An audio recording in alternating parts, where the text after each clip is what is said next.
Dollar literally tapped perfectly this congruence of 50 and 200 week moving average, gets above its very bearish equities, obviously as a headwind. It is just starting to form, right, this stabilization area, which is basically, it needs to stay above the zero and kind of fashion and move higher. So this is just an initial bounce right back up into resistance, kind of like a reversion move, because this was such a big dramatic deal. But with China doing serious liquidity infusions, I'm curious to see if we're going to get above, or this is going to be the rejection level. I put yellow because I really don't know. Typically, I would say this is going to be rejection. I'd put a red. I'd say, yep, this is it. You know, I'm pretty bearish, blah, blah, blah, but I'm not pretty bearish.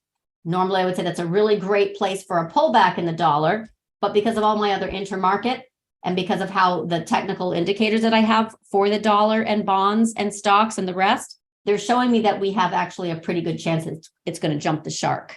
And that's rare. That's rare. So we'll see. It's at inflection point. That's my main point.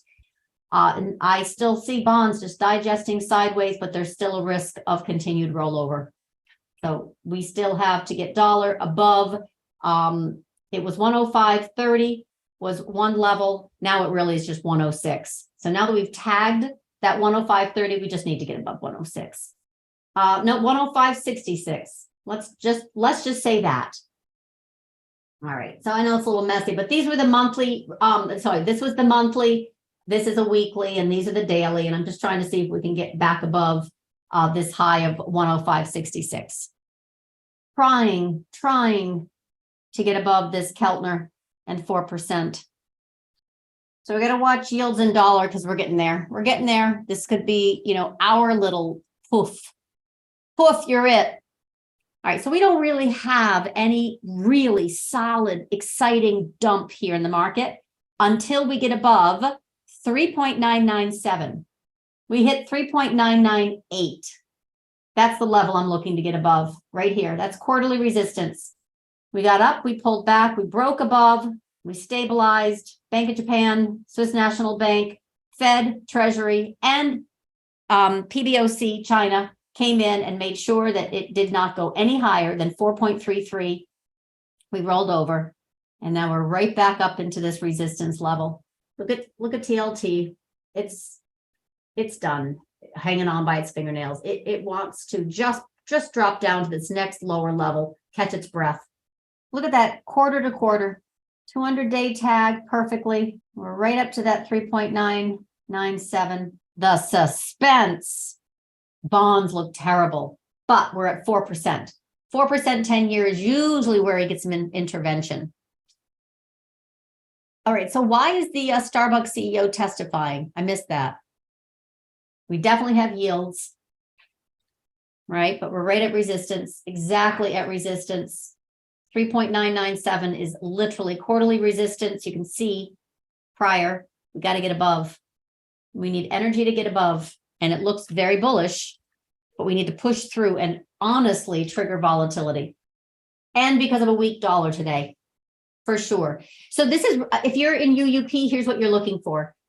This is now solid support, this 2807, really, really solid support. It got above, and I said, if we get above, ooh, we have a chance to go to that 106 Dixie, right? Well, 105.30, we came back in. Above 28.52, that's when market gets nervous, right? This translates to about 106 in Dixie.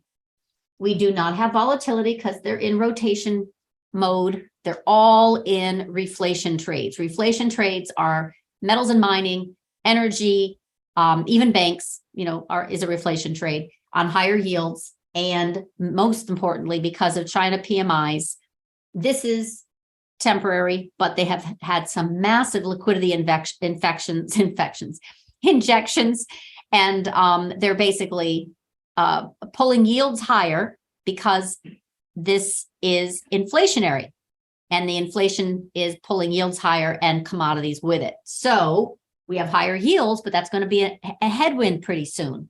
But for right now, I don't expect too much of drama until we can get above 28.52 or 106 Dixie, or we come and break this 28 again. TNX, same exact thing. TNX is 10-year. Let's do that one. Above 4% is drama, because what happened when we hit, that 4.3, market was starting to destabilize. Do you remember on the Thursday before the Bank of Japan intervention, literally right here on Friday, 10/21, I said, brace for impact if bulls don't defend here. We were about ready to crash.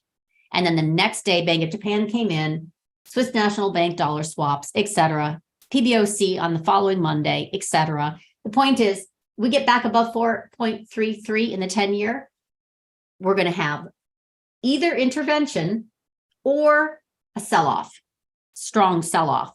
The problem is between 4 and 4.3 is like, it could be a month or two. We got to get above here. But it's very bullish. It's still very bullish on any time frame. It's still bullish. All right, so TNX. Oh, sorry for the little drama there. Didn't mean that. That's what I meant. I said earlier, bonds want to let go. They want to let go. You can just see it. Like they tried so hard to hold this 101 by their fingernails. It doesn't matter. I've got 101 everywhere. All levels of 101, quarterly, monthly, weekly, it doesn't matter. They're holding on by their fingernails. Not a good look. There's nothing here that looks bullish, let alone supported. But bonds are about ready to head down to that 99.30.